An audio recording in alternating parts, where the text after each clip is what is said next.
Você sabia que um simples erro na venda de um imóvel que está alugado pode custar toda a negociação? E no final das contas, se você é administrador ou corretor e fez intermediação desse negócio, independente de você ter agido de má fé ou não, você pode ser responsabilizado objetivamente pelos prejuízos causados. Pois é, isso é muito mais comum do que parece. Então, se você é administrador de imóvel, se você é dono de uma imobiliária, se você é corretor de imóveis ou se você é proprietário, tem um imóvel em locação e está pretendendo vender esse imóvel, fica comigo até o final porque esse vídeo é para você.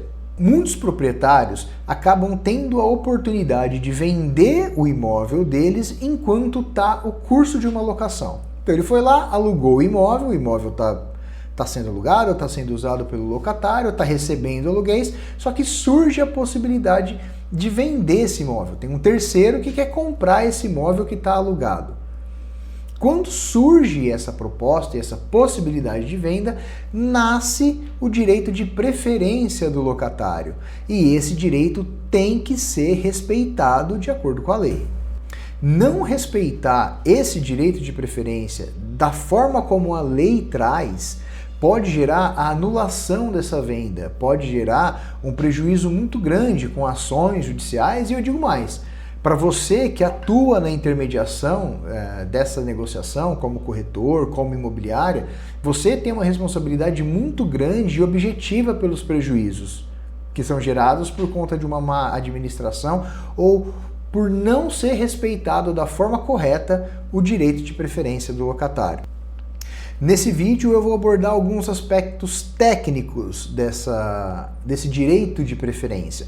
Vou falar sobre como deve proceder, como são os prazos, o que deve ser respeitado e vou trazer uma análise bem crítica de como que as coisas são feitas normalmente quando se quer vender o imóvel alugado, tá? E fica comigo até o final, porque no final eu vou trazer uma cerejinha do bolo que é um risco muito grande que as pessoas nunca sabem que estão correndo. Então vamos lá. A primeira pergunta é, eu tenho um imóvel alugado e eu tenho uma proposta de compra desse imóvel. Eu posso vender? Pode. A regra é simples. Você pode vender. E o que a lei fala sobre essa venda? Primeiro, a gente vai achar essa regra específica lá dentro da lei do inquilinato, no artigo 27 da lei. Então vamos para a lei. Vamos lá. O artigo 27 da lei do inquilinato vai falar que no caso de venda, e aqui são outras opções de negócios jurídicos, o locatário tem preferência para adquirir o imóvel locado em igualdade de condições com o terceiro. E o que o locador tem que fazer? Ele tem que dar conhecimento do negócio mediante uma notificação extrajudicial, judicial ou outro meio de ciência inequívoca. Então você não precisa fazer uma notificação judicial, uma notificação via cartório ou uma notificação extrajudicial. Uma mensagem de WhatsApp já é uma forma de ciência inequívoca disso, desde que você consiga comprovar que o locatário sabe daquilo que está acontecendo e você cumpriu, obviamente, todos os requisitos que a lei traz. E quais são os requisitos que a lei traz? Vamos voltar lá para o artigo 27 da Lei 8245. O parágrafo único traz que essa comunicação que é feita deve conter todas as condições do negócio, em especial a forma de pagamento, a forma de pagamento, a existência de ônus reais, bem como o local e horário em que pode ser examinada toda a documentação pertinente a essa negociação. Então, o que a lei, no final das contas, ela está trazendo para a gente aqui? Que a notificação deve ser feita de forma inequívoca, então o locatário ele tem que saber de fato que esse imóvel está sendo vendido e que existe uma proposta real, e nessa proposta ele tem que ter preço, forma de pagamento, todas as condições do negócio, e ele tem que ter um prazo que a lei traz de 30 dias para se manifestar sobre isso. Isso é muito importante. Então, no final das contas, o que a lei traz de forma bem resumida e bem direta? O locatário tem que ter ciência inequívoca de que aquele imóvel está sendo vendido e que a proposta é firme. E na proposta tem que ser o preço que vai ser pago, a forma como vai ser pago esse valor e todas as condições que envolvem o negócio. Perfeito? E a lei ainda traz um prazo de 30 dias para que o locatário dê a resposta sobre isso. E uma coisa muito importante aqui. Suponhamos que você tenha feito a informação para o locatário de tudo aquilo que precisa ser feito, de todo o negócio, como que iria o preço, então o preço ia ser 100, parcelado em 5 vezes de 20, e não tinha nenhuma questão específica na proposta ali, não entrava nada em troca, não tinha prazo, era pagamento à vista. Suponhamos que seja assim. E ele fala que nessas condições ele não teria interesse na compra do imóvel. Se quando você vai efetivar de fato essa venda, a proposta muda, ou seja, ao invés de 5 parcelas, forem 6 parcelas, isso implica em uma nova proposta. E essa nova proposta precisa passar pelo crivo e pela aprovação do locatário. Então, se não for feita exatamente da forma como está ali escrita na proposta, você tem que fazer todo o procedimento novamente, dando prazo novamente para que o locatário se manifeste, porque talvez em 5 ele não queria, mas em 6 ele podia querer. Ok? Então, a proposta vincula a venda. A venda tem que ser feita exatamente da mesma forma da proposta. Ok? E aqui surge o primeiro problema. Normalmente as pessoas não respeitam isso e confundem muito. Primeiro ponto que você tem que prestar atenção: intenção de venda não é a mesma coisa que proposta de compra.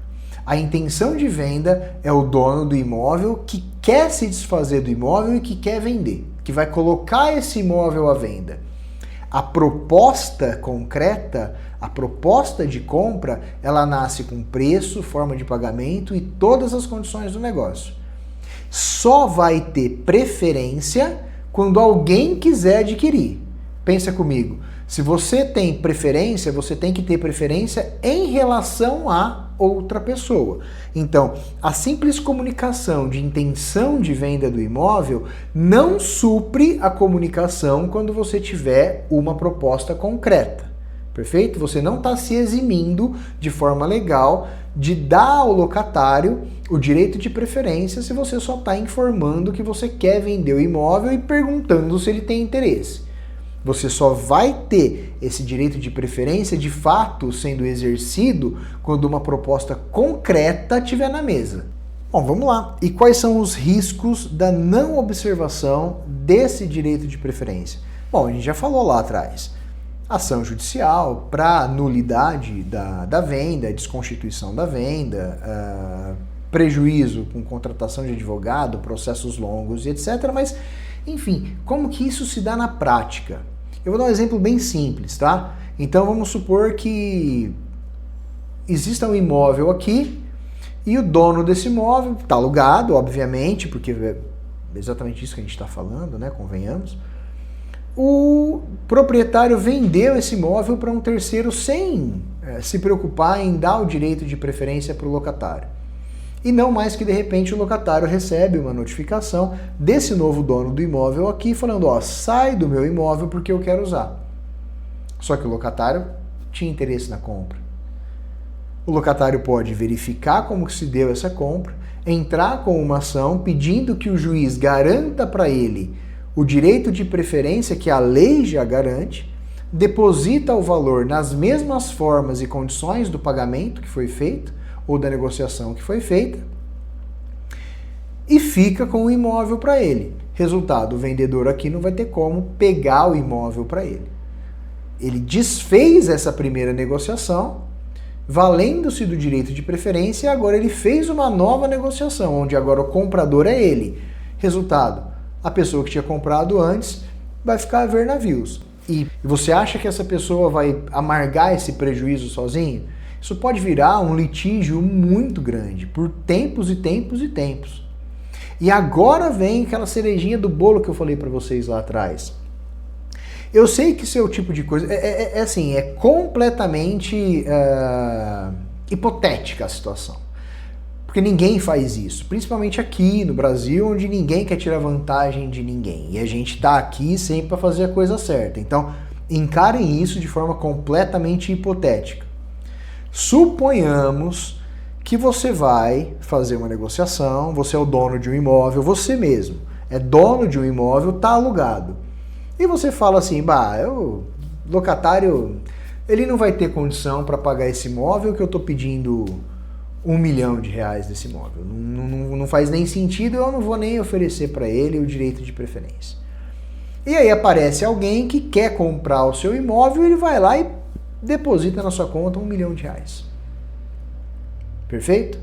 E aí você vai lá, vende para ele, transfere propriedade, enfim. Quando você vai lavrar a escritura de compra e venda, ou quando você vai fazer a transmissão da propriedade, você olha ali e fala, rapaz, mas esse imóvel no meu imposto de renda tá por... Vamos facilitar as contas aqui para mim, vai. Tá por R$100 mil. Eu vou ter que pagar ganho de capital em cima de R$900 mil. Vamos fazer o seguinte, vamos minimizar esse risco aí. Vamos transferir esse imóvel por 500 mil. Assim eu economizo no ganho de capital, você me paga 500 por fora, né? Sempre tem um jeitinho de se fazer esse tipo de coisa. Enfim.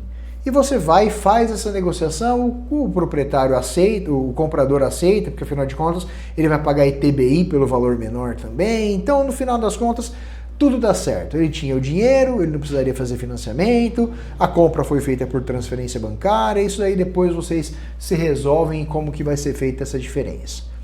Ok. Quando o locatário recebe a informação que o cara comprou o imóvel, ele vai lá no RGI, no cartório de registro de imóveis, e ele vai dar uma olhada ali e vai falar, peraí, 500 mil nesse imóvel? Pô, tá barato. Eu compro. E aí ele vai, entra com ação pedindo que o juiz garanta para ele o direito de preferência e deposita 500 mil no processo e fala, tá aqui, o imóvel agora é meu. Sabe o que acontece? Esse imóvel vai ser dele. Esse imóvel vai ser dele, você tinha um imóvel de 1 milhão, vendeu por 500 mil, porque essa venda aqui deve ter acontecido, vai ter acontecido a venda do imóvel, você tem que devolver para o comprador o 1 milhão que ele te pagou, no final das contas você sai no prejuízo. E aí você fala assim, não, mas é enriquecimento ilícito, eu vou alegar no processo que na verdade o valor da venda não foi de 1 milhão, que ele me pagou 500 mil por fora, que eu fiz isso para fraudar o fisco. Boa sorte. Você não pode alegar na sua defesa aquilo que você fez de forma errada, de forma torpe. Então você não tem argumento, porque esse argumento não é válido para o mundo jurídico. Olha, eu fiz isso para fraudar o fisco. Por mais que você tenha feito. Então, o cuidado que deve se ter com a forma de se dar a ciência e o exercício do direito de preferência é tão grande quanto a forma como vai se dar a escrituração. Porque a proposta tem que ser de um jeito, a aceitação tem que ser desse jeito e o negócio tem que ser feito exatamente da forma como está tudo.